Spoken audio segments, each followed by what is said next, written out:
우리 하나님 말씀 함께 보시겠습니다. 빌립보서 4장 8절의 말씀입니다. 우리 함께 한 목소리로 오늘 주시는 말씀을 같이 읽도록 하겠습니다. 시작. 끝으로 형제들아, 무엇이든지 참되며 무엇이든지 경건하며 무엇이든지 옳으며 무엇이든지 정결하며 무엇이든지 사랑받을 만하며 무엇이든지 칭찬받을 만하며 무슨 덕이 있는지 무슨 기림이 있든지 이것들을 생각하라. 아멘. 네, 성도의 품격 시리즈 세 번째 시간을 갖게 됩니다. 계속해서 우리가 살피고 있는 품격이 있다, 품격이 있다. 이 말이 무슨 뜻일까요? 보통 우리는 명품 가방을 들고 좋은 차를 타고 1등석 비행기를 타고 해외로 우아하게 여행 다니면서 호텔에서 근사하게 식사하는 모습을 품격 있는 모습이다라고 생각을 합니다. 근데 엄밀히 말해서 그것은 부유한 것이지 품격과는 거리가 멉니다. 진짜 품격은 재력이나 권력에서 나오는 것이 아닙니다.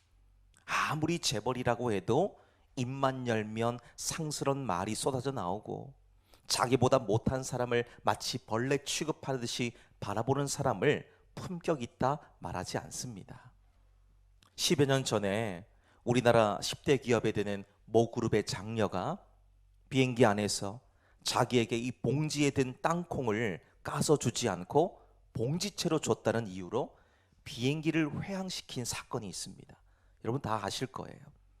이 사람은 모든 걸 다 가진 사람입니다만 저급한 태도와 삶으로 스스로의 품격을 깎아버렸습니다. 자, 그런데 정반대로 시장에서 콩나물을 파시는 어르신이라고 해도 정직하게 장사하고 덤으로 더 얹어주면서 따뜻한 미소를 짓는 분이시라면 우린 그분을 보면서 말로 다 할 수 없는 품격을 느끼죠. 즉 품격이라고 하는 것은 겉모습이 아니고 그 사람의 마음 씀씀이자 생각의 결이라는 것을 보실 수가 있습니다. 자, 오늘 편지를 쓴 바울도 보십시오. 지금 바울이 있는 곳이 어디입니까? 우리 지난 시간에도 빌립보 2장의 말씀을 살폈습니다만 지난주에도 말씀드렸습니다. 바울이 있는 곳은 호텔이 아니에요. 좋은 휴양시설이 있는 곳이 아닙니다.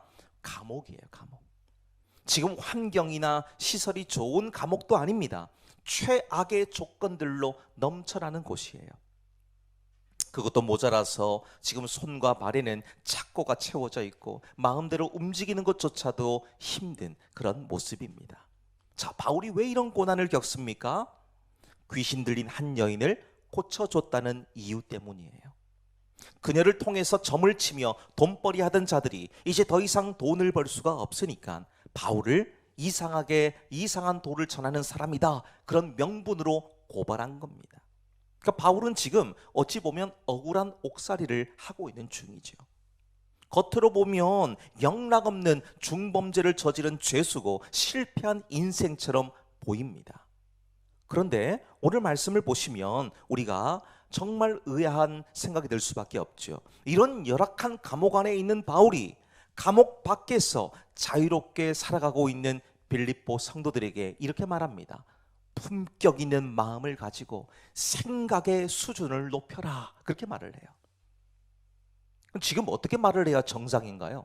어떻게 말을 하는 게 상식적이겠습니까? 나는 너무 억울하다, 너무 분하다, 나의 이런 억울함을 풀어주고 탄원서를 써서 지금 내가 겪고 있는 이 부당한 옥살이를 끝내게 해달라, 악의적으로 고발한 저 악한 자들에게 당신들이 복수해달라, 그렇게 말을 하는 것이 옳지 않겠습니까? 근데 바울은 이 상식을 벗어난 마음가짐으로 이 상황 속에서도 하나님이 어떻게 역사하실지를 말하고 있습니다. 그러니까 우리는 오늘 바울이 우리에게 알려주는 어떻게 하면 품격 있는 마음으로 우리 심령의 정원을 아름답고 향기롭게 가꿀 수 있을지 제시해주고 있는 말씀을 통해서 우리 함께 의대를 나눌 수 있도록 하겠습니다. 자, 우리 첫 번째 그렇다면 다시 한번 8절의 말씀을 읽도록 하겠습니다. 읽습니다. 시작. 끝으로 형제들아, 무엇이든지 참되며 무엇이든지 경건하며 무엇에든지 오르며 무엇에든지 정결하며 무엇에든지 사랑받을 만하며 무엇에든지 칭찬받을 만하며 무슨 덕이 있든지 무슨 기림이 있든지 이것들을 생각하라. 아멘. 자, 우리 첫 번째 무엇을 보실 수가 있습니까? 품격 있는 마음이 뭐냐라는 것이지요. 품격은 거짓을 버리고 가벼움을 거부하는 것이다 라고 볼 수가 있겠습니다. 자, 8절 우리 읽으셨던 말씀 상반절의 말씀 보면 무엇이든지 참되며 무엇이든지 경건하며 이 말씀 나옵니다. 우리가 세상 속에서 예수 믿고 살아가는 성도로서의 품격을 잃어버리게 된 결정적인 이유가 무엇일까요? 바울은 오늘 먼저 참된 것과 경건한 것을 이야기합니다.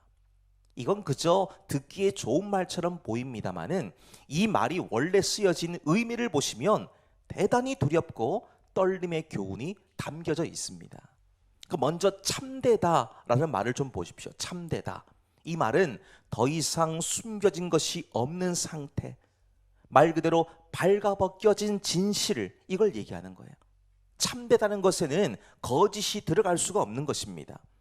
세상은 자기를 적당히 포장하고 분리하면 감추게 되는 이런 걸 우리 처세술이라 그러기도 하고 혹은 수완이 좋다라고 얘기하기도 하지요.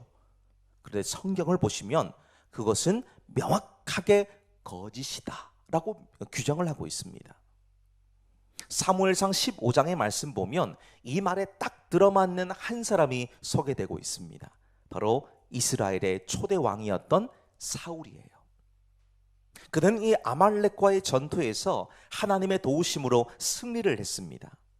근데 하나님께서 승리를 주시면서 한 가지 당부하신 것이 있지요. 아말렉의 모든 것들을 진멸하는데 사람이든 짐승이든 남기지 마라, 이 명령하셨어요. 다 없애라는 겁니다. 왜 다 없애라 그러셨을까요? 다 없애지 않으면 이게 또 남아있는 잔재하고 있는 뿌리가 되어서 스멀스멀 올라온다는 겁니다. 죄와 똑같은 거예요. 죄도 뿌리채 뽑아야 되는데 이걸 그대로 놔두면요, 그냥 위에 보이는 부분만 잘라내면 뿌리가 살아있기 때문에 또 올라오는 거예요. 지금 그것 때문에 하나님 말씀하신 겁니다. 죄는 모든 것을 모양이라도 버려라 하신 말씀이 바로 그 말씀이에요. 근데 사울이 전쟁터에 가서 보니까 다 없애는 것이 너무 아까운 거예요. 기름진 소, 통통한 양떼들이 눈앞에 있는데 이걸 다 죽여야 된다고 생각되니까는 너무 아까운 겁니다. 그래서 재빨리 머리를 쓰죠. 가치가 없고 쓸모없어 보이는 것들은 모두 다 정리를 하고 상태 좋은 것들만 골라 남겨둡니다. 세상적 관점에서 보면 이건 융통성이죠. 문제는 그 이후예요. 그 이후. 사울의 진짜 무서운 것은 마음에 있던 것이 밖으로 드러나는 것에서부터 나타나더라는 겁니다. 바로 이 사무엘 선지자가 와서 짐승의 울음소리를 듣고 추궁합니다. 그랬을 때 이렇게 말을 해요. 사무엘상 15장 15절의 말씀 보니까 그것은 무리가 아말렉 사람에게서 끌어온 것인데 백성이 당신의 하나님 여호와께 제사하려 하여 양들과 소들 중에서 가장 좋은 것을 남김이요 그 외의 것은 우리가 진멸하였나이다 라고 얘기합니다. 사울은 사무엘의 추궁에도 눈 하나 깜빡하지 않고 그거 하나님께 예배 드릴 때 가장 좋은 것 드리려고 남겨놓은 겁니다 라고 얘기해요. 여러분 정말 기가 막힌 대답 아닙니까? 자기의 탐욕을 예배라고 하는 거룩한 포장지로 덮어버린 거예요. 세상 사람들은 사울의 이런 대처 능력을 보면서 무릎을 치며 감탄했을 수도 있어요. 야, 사울 대단하다. 저 상황 속에서 저런 처세술을 발휘하네. 대단한 사람이야. 엄지를 치켜 세우며 극찬했을지도 모르겠습니다. 그런데 사울이 놓치고 잊어버린 것이 있어요. 하나님은 이런 얄팍한 계산에 속지 않으신다는 거예요. 그러니까 사무엘도 사울이 그럴싸하게 포장해 놓은 것을 아주 거칠게 뜯어버리면서 그 속에 감추어둔 본심을 향해서 비수를 꽂습니다. 사무엘상 15장 22절 23절을 보세요. 여호와께서 번제와 다른 제사를 그의 목소리를 청종하는 것을 좋아하심같이 좋아하시겠나이까.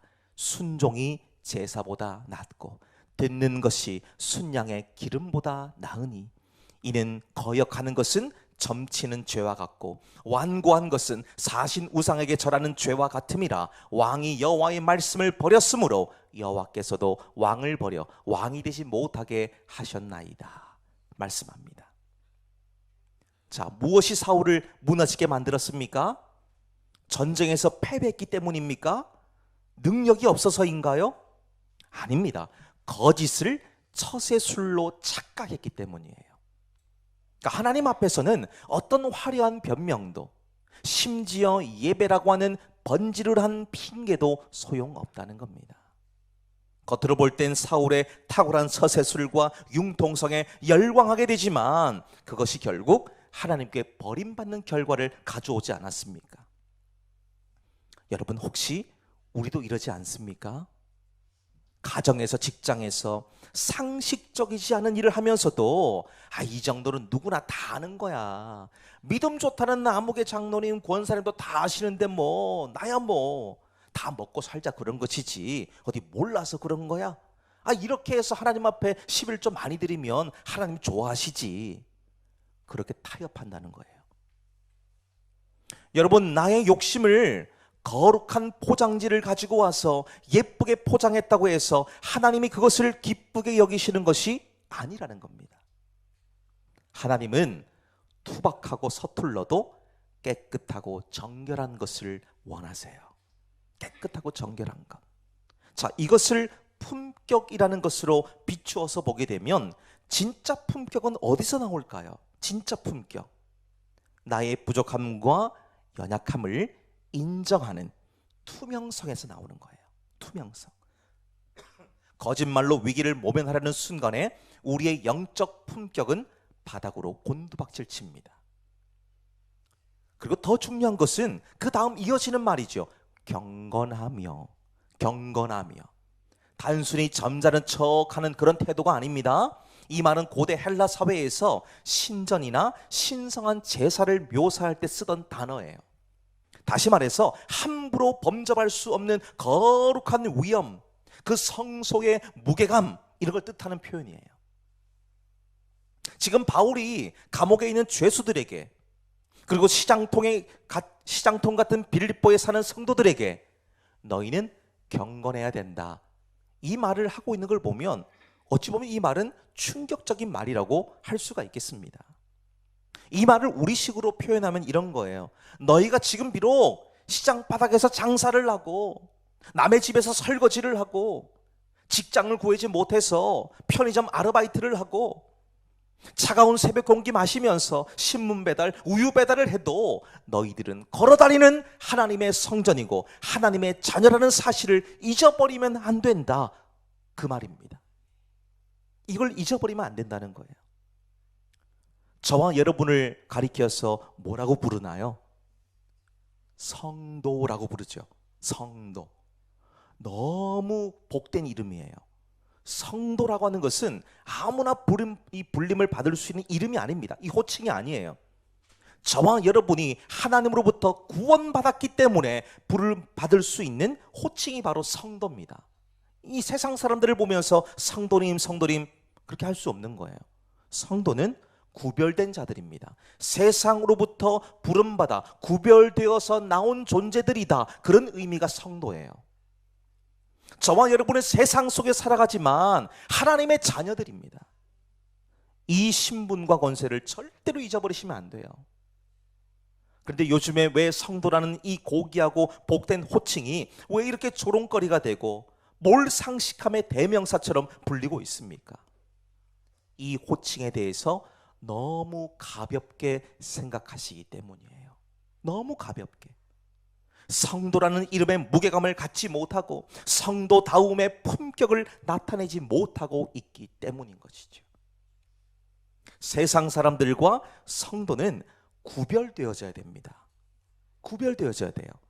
근데 그래야 사람들이 우리를 바라보면서, 성도인 우리를 바라보면서 하나님을 볼 것 아닙니까? 하나님은 눈에 안 보이시잖아요. 근데 무슨 수로 우리가 하나님을 보일 수 있겠습니까? 우리를 통해 보는 거예요. 우리를 통해. 이미 여러 차례 말씀을 드렸습니다. 우리를 통해서 하나님을 보지 눈에 보이지 않는 하나님을 우리가 어떻게 보일 수 있겠습니까? 근데 하나님 보이지 않고 도리어 다른 사람을 험담하고 비난하고 정죄하는 마귀의 모습이 우리들에게 보이더라는 거예요.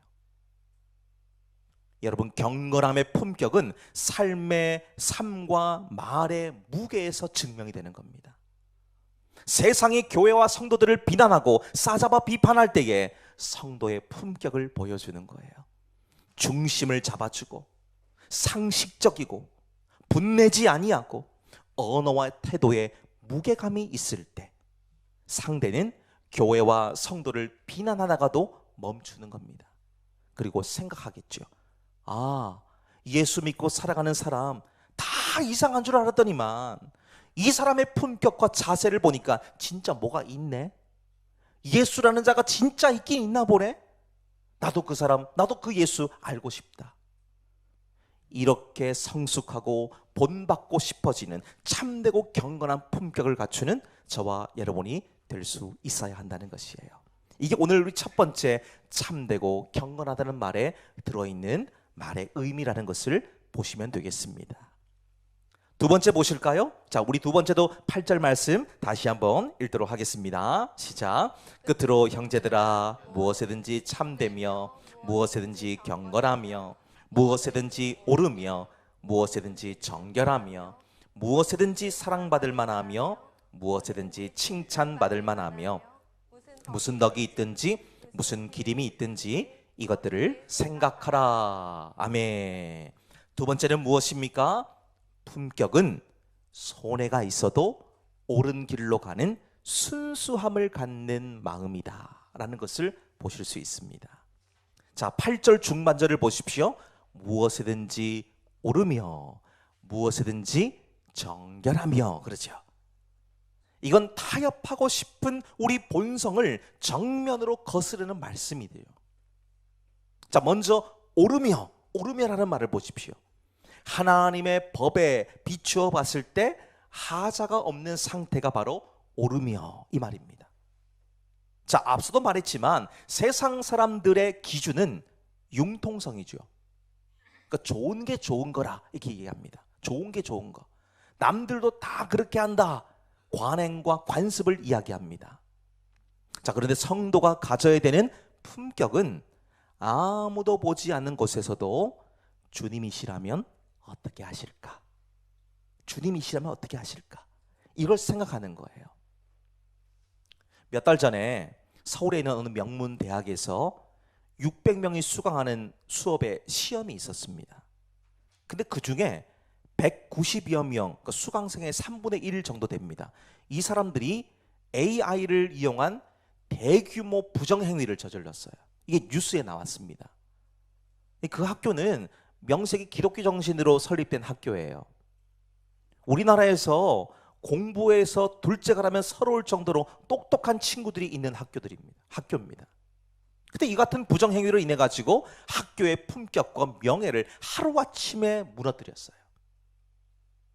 분명 그 중에는 예수님을 믿는 친구들도 있었을 겁니다. 근데 왜 그들은 이 사태가 벌어지는 데에 아무 힘을 쓰지 못했을까요? 왜 함께 동조했을까요? 혹여나 양심상 내부 고발을 했거나 목소리를 냈다면 불이익이 생길 수도 있을 것이고 그냥 피곤한 학교 생활을 할 수도 있을 것이라는 생각 때문이었을 겁니다. 그런데 이런 유혹 앞에서 주님이시라면 어떻게 하셨을까? 이 생각하면서 동조하지 않았다면 이건 오늘 본문에서 말하는 옳음의 품격이 될 것입니다. 사실 사람들은 이런 일에 동조하고 융통성 있는 사람을 좋아할 것이다 라고 생각을 합니다만 결정적인 순간에는 원칙을 지키고 품격을 잃지 않는 사람을 더 신뢰하는 거예요. 그래서 우리 역사에도 보면 고종 황제가 이 헤이그 특사를 파견할 때 많은 사람들을 세우려고 했는데 도저히 믿을 수가 없는 거예요. 누가 내부 첩자인지도 알 수도 없는 겁니다. 그랬을 때에 밖을 향해서 외쳤던 말이 있어요. 밖에 기독교인이 있느냐? 이렇게 얘기했어요. 기독교인이라는 말이 뭘 얘기합니까? 품격을 얘기해 주는 거죠. 그 사람의 지금 실력을 얘기해 주는 겁니다. 믿을 만한 사람이 기독교인들이다, 그 말이에요. 그리고 이어지는 말도 보십시오. 정결하며. 이 정결함은 먼저 살핀 옳은 것과 이어지는 겁니다. 이어지는 것. 무엇보다 이 정결함이라는 말은 거룩이라는 말의 어근에서 파생이 되어져 나왔어요. 그러니까 거룩과 정결함은 같은 말입니다. 겉으로 보이는 깨끗함을 넘어서 동기의 순수함을 나타내는 것이지요. 구약의 제사를 한번 생각해 보세요. 우리식으로 표현하면 오늘날 예배죠, 예배. 구약의 제사를 보면 번제라는 제사가 있습니다. 번제. 불로 태워서 제물을 드리는 그런 예배죠. 근데 반드시 이 제물은 흠없는 것으로 하나님께 드려야 돼요. 흠없는 것으로. 근데 겉은 멀쩡해 보여도 속이 병든 제물은 정결하지 못하고 거룩하지 못하기 때문에 하나님이 받지 않으셨습니다. 이걸 우리 삶에서 적용시켜 보면 우리가 드리는 예배나 봉사가 겉으로 볼 때는 아무 문제가 없습니다. 그러다 보니까 남들이 볼 때는 아이고 믿음이 좋고 헌신적이시네요, 칭찬할 수 있어요. 이게 겉으로 보이는 제물이라고 말할 수 있겠지요. 근데 하나님은 그 제물에 뭘 보실까요? 속을 보세요. 제물의 속을 보십니다. 앞서 불에 태워드리는 번제의 제사를 말씀드렸는데요. 번제의 제사에는 순서가 있습니다. 반드시 이 순서를 지켜야 돼요. 먼저는 집에서 길리운 흠없는 제물을 가지고 오죠. 그런 다음 흠없는 제물의 머리에 손을 얹고 백성들의 모든 죄를 다 전가시킵니다. 그리고 짐승을 죽여요. 짐승의 가죽을 벗기고 각을 뜨고 내장을 꺼내죠. 근데 이 내장은 더러운 상태 그대로 제단에 올리지 않습니다. 레위기 1장의 말씀 보니까요, 반드시 물로 깨끗하게 씻어낸 후에 불에 태워서 제물로 드립니다. 그럴 때 하나님께서 제일 뒤에 말씀, 레위기 1장 9절 말씀 제일 뒤편을 보니까요, 여호와께 향기로운 냄새라 이렇게 표현합니다. 하나님 받으셨다는 거예요. 자, 지금 제물 속에 뭐가 있었습니까? 내장이 있었죠. 내장. 우리 내장 이 속에도 혹여나 불순물이 섞여 있지는 않은지 살펴야 된다는 거예요. 혹시나 내가 이만큼 봉사하면 사람들이 나를 인정해 주겠지? 혹시나 내가 이만큼 헌금하면 하나님이 사업을 2배로 불려주시겠지? 그런 계산적인 마음이 들어있지 않냐는 겁니다. 만약에 그런 것이 우리 안에 여전히 있다면 그건 겉보기에 아무리 화려한 헌신과 제사가 되어도, 봉사가 되어도 하나님이 향기롭게 받으시는 정결한 제사라고 말할 수가 없다는 겁니다. 우리는 누가 알아주지 않아도 주님만 바라보면서 있어야 될 자리를 묵묵히 지키고 계산하지 않고 죄와 타협하지 않는 정직함과 거룩함으로 나아가는 것이 진정한 우리의 품격이다 라고 말씀드릴 수가 있습니다. 자, 그리고 세 번째 보실까요? 세 번째 말씀, 우리 다시 한번 8절 말씀 읽도록 하겠습니다. 시작. 끝으로 형제들아, 무엇이든지 참되며 무엇이든지 경건하며 무엇이든지 옳으며 무엇이든지 정결하며 무엇이든지 사랑받을 만하며 무엇이든지 칭찬받을 만하며 무슨 덕이 있든지 무슨 기림이 있든지 이것들을 생각하라. 아멘. 자, 세 번째는 무엇입니까? 이 품격은 사람을 따뜻하게 하고 탁월함으로 감동을 주는 마음이다 라고 보실 수가 있습니다. 자, 8절 하반절이에요. 무엇이든지 사랑받을 만하고 칭찬받을 만하고 무슨 덕이 있든지 무슨 기림이 있든지 이것들을 생각하라 이렇게 말씀하고 있죠. 자, 이제는 그 품격이 옳고 그름을 넘어서 밖으로 흘러나오는 거죠. 밖으로 흘러나와서 향기롭게 되어져야 된다 이렇게 말씀합니다. 자, 그래서 바울이 8절 하반절에서 꺼낸 말을 보십시오. 사랑받을 만하며, 그러죠. 사랑받을 만하며. 이 표현이 신약 성경에서 여기서 딱 한 번 나와요. 딱 한 번 나오는 아주 독특한 표현입니다. 사랑받을 만하면 무슨 의미일까요? 누구든지 가까이 하고 싶을 만큼 매력적이고 호감을 불러일으킨다, 그런 말이에요. 가까이 하고 싶을 만큼 매력적이고 호감이 있으려면 어떻게 해야 될까요? 어떻게 하면 될까요? 일단 따뜻해야 됩니다. 따뜻해야 돼요. 감정과 마음을 말씀드리는 겁니다. 감정과 마음이 따뜻해야 됩니다. 만약에 차가워 보세요. 아무도 그 사람과 함께하려 하지 않습니다. 이솝우화에 나오는 바람과 햇님 얘기를 여러분 다들 아실 거예요. 바람과 햇님이 누가 더 강한지를 놓고 서로 다투잖아요. 길을 가고 있는 나그네의 겉옷을 누가 먼저 벗길 수 있는가 내기를 합니다. 먼저 바람이 세차게 바람을 불어서 옷을 벗기려 합니다. 근데 나그네는 찬바람 때문에 오히려 옷을 더 움켜쥐죠. 근데 햇님 차례가 됐을 때 보세요. 따뜻한 햇살을 내리쬐니까 나그네가 더워서 스스로 옷을 벗죠. 햇님이 이깁니다. 바로 차가운 바람은 닿게 만들지만 따뜻한 햇살은 스스로 열게 만든다는 거죠. 이건 여러분 비단 이솝우화에만 나오는 이야기로 그치는 것이 아닙니다. 우리의 품격도 마찬가지예요. 우리의 품격도.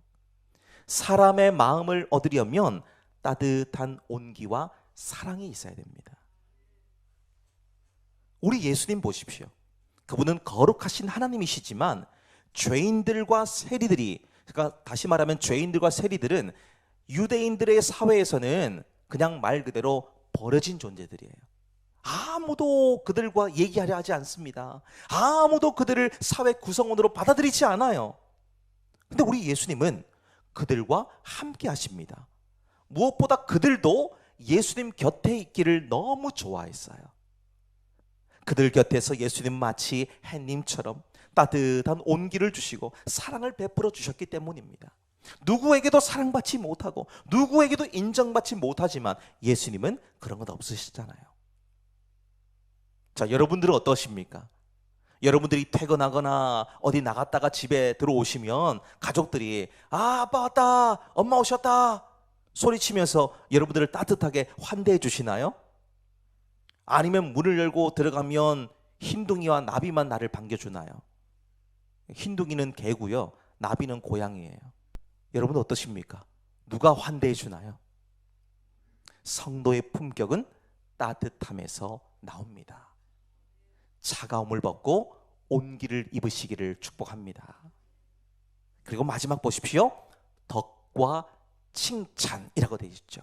오늘 본문에서는 기림이라고 되어져 있는데 기림이라는 말이 칭찬이란 말이에요.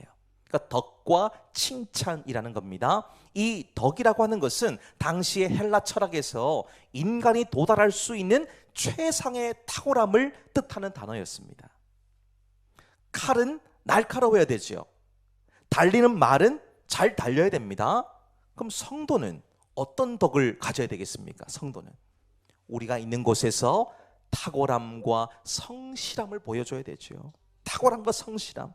성도는 일터에서 탁월한 업무 능력을 보여줘야 됩니다. 탁월한 업무 능력 보여줘야 되는 거예요. 학생은 공부할 때 성실히 해야 됩니다. 사람들이 감동하는 지점은 우리의 어떤 탁월한 종교 생활이나 기도 소리에 감동하는 것이 아니고요, 삶의 태도를 보고 감동한다는 거예요. 삶의 태도를 보고. 사람들이 안 보는 것 같잖아요. 다 보고 있습니다. 다 보고 있어요. 사실 이래서 무서운 겁니다. 사람들이 다 보고 있어요. 다 보고 있다가 결정적인 순간에 한마디를 던지는 거예요. 너도 예수 믿었어? 그러는 겁니다. 여러분, 이것만큼 무서운 말이 없는 거예요. 너도 예수 믿었어. 이게 무슨 말이에요? 너처럼 살면 나 예수 안 믿어. 그런 말입니다. 그런데 너도가 아니고 나도 너처럼 예수 믿고 싶어. 이렇게 나와야 되는 거예요. 덕스러움은 자기의 희생과 포기와 헌신이 동반되지 않고는 절대로 드러날 수 없습니다. 우리가 있는 곳에서 이런 탁월함과 성실함이 있을 때에 모든 사람들에게 칭찬을 받잖아요. 칭찬을 받습니다. 우리가 여기서 한 가지 놓치지 마셔야 될 것이 있어요. 가장 중요한 본질입니다. 본질. 오늘 바울이 말하고 있는 이 모든 품격, 그러니까 무엇이든지 참되고 경건하고 옳고 정결하고 사랑스럽고 칭찬받을 만한 거, 이게 누구를 닮았느냐는 거예요. 누구를 닮았느냐. 가만히 한번 묵상해 보십시오. 이 모든 덕목이 가리키는 분은 한 분밖에 계시지 않는 것을 우린 보게 되죠. 바로 예수님이십니다. 예수님이시야말로 진리 그 자체시죠. 죄 없으신 정결하신 분이고요, 하나님과 동등하신 분이지만 자기를 비워서 종의 형체를 가지신 겸손의 품격을 보여주신 분이십니다. 사실 엄밀히 말해서 저와 여러분은 첫사람 아담 이후 죄로 인해서 거룩한 품격을 완전히 잃어버린 사람들이었어요. 그러니까 우리 힘으로는 도저히 해결할 수 없는 영적 파산자들이 저와 여러분이었습니다. 근데 이런 우리를 위해서 주님은 하늘의 보좌에 그 고귀한 품격을 다 버리시고 가장 낮고 천한 이 땅에 오신 거예요. 그리고 십자가 위에서 발가벗겨지는 수치를 다 당하시죠. 침뱉음을 당하십니다. 죄인 취급을 받는 가장 품격 없는 죽음을 맞이하셨어요. 누가 십자가 달린 예수님 바라보면서 아이고 저렇게 품위 있게 잘 돌아가셨네 말할 수 있는 분 누가 있습니까? 그건 품위가 있는 게 아닙니다. 품격 있는 게 아니에요. 정말로 비참하게 돌아가신 거예요. 비참하게. 근데 뭐 때문에 그렇게 하셨느냐는 거죠. 뭐 때문에? 우리에게 이 죄로 더러워진 누더기 옷을 벗기시고 예수님의 영광스럽고 거룩한 품격의 옷을 입혀주시기 위함이죠. 이게 바로 십자가의 언약입니다. 십자가의 언약. 주님이 나의 수치를 가져가시고 나는 그 주님의 영광을 얻는 것. 이 놀라운 은혜 덕분에 감히 저와 여러분을 가리켜서 사람들은 성도라고 불리죠. 성도. 너무나 품격 있는 이름을 얻게 된 것입니다. 자, 그렇기 때문에 저와 여러분 품격 있는 삶을 산다라고 하는 것은 단순히 도덕적으로 착하게 살려고 애쓰는 차원이 아닙니다. 내 안에 계신 예수 그리스도의 생명이 밖으로 흘러나오게 하는 거예요. 흘러나오게 하는 거. 나를 구원하신 주님을 깊이 묵상하고 바라볼 때에 주님의 성품이 나의 인격이 되는 거죠. 내 삶의 향기가 됨을 우리는 확신할 수 있습니다. 그러면서 결론적으로 바울이 이 모든 것을 뭐하라고 얘기합니까? 생각하라. 생각하라. 여러분 신앙생활은 생각하시면서 하셔야 돼요. 생각하셔야 됩니다. 이 생각하라는 말의 의미를 보면 장부를 적듯이, 여러분 가계부 혹시 적으시나요? 적으신 분도 계시고 안 적으신 분도 계실 텐데, 장부를 적듯이 철저하게 계산하고 따져보고 깊이 묵상하고 내 것으로 만들기 위해서 끊임없이 연습하라는 거예요. 깊은 의미가 숨어져 있는 겁니다. 품격 있는 마음은 저절로 생기지 않고 만들어가는 거예요. 만들어가는 거. 내 마음 정원에 잡초가 무성히 자라나지 않도록 매일마다 이 거짓과 가벼움과 불의와 더러움과 무례함을 뽑아내야 돼요. 뽑아내야 됩니다. 그리고 그 자리에 뭘 해야 될까요? 진실함, 경건함, 의로움, 정결함, 사랑과 칭찬의 꽃을 심고 가꾸셔야 돼요. 이번 한 주간 우리가 속한 삶의 현장이 바로 이런 품격 있는 우리의 마음을 보일 수 있는 그런 현장이 되시기를 원합니다. 오늘 억울한 옥살이 가운데서도 천국의 품격을 잃지 않았던 바울처럼 고단하고 힘겨운 세상 가운데서도 주님의 향기를 뿜어내는 성숙한 품격이 있고 그걸 완성해 나가는 우리 모두가 되어서 칭찬과 상을 받게 되시기를 주님의 이름으로 축복합니다.